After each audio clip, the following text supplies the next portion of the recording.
Every 7th டே நீங்க 6 days எங்க இருந்தாலும் ஓகே, நோ ப்ராப்ளம்.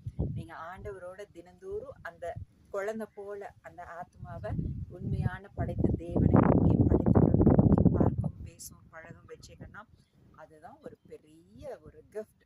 ஓகே, அதுல கிடைக்கிற அந்த பேலன்ஸ், அந்த ஸ்ட்ரென்த், அந்த கிருபை, அந்த ஆசீர்வாதத்தை வச்சு நீங்க உலக பிரகாரமா இருக்கக்கூடிய உங்க பிசினஸ், உங்களுடைய லைஃப் எல்லாவற்றையும் நீங்க சக்சஸ் பண்ணலாம். தெரியுமா? இதுதான் secret of life. Hallelujah. It's very interesting, you know. Okay fine. அப்போ இந்த ஜீவ ஆத்மாவு தான் எங்க போகணும் கடைசியில? இப்ப அம்மாவுக்கும் கருவில இருந்த குழந்தைக்கும் சுமந்து வந்த அம்மாவுக்கு இருக்கிற அந்த ரிலேஷன்ஷிப் தான் தேவனுக்கும் நமக்கும் உண்டான ரிலேஷன்ஷிப். ஹalleluya. சரி ஃபைன். இப்போ இதுல ஒரு விஷயம் மட்டும் நல்லா நீங்க புரிஞ்சுக்கணும். அம்மாவுக்கு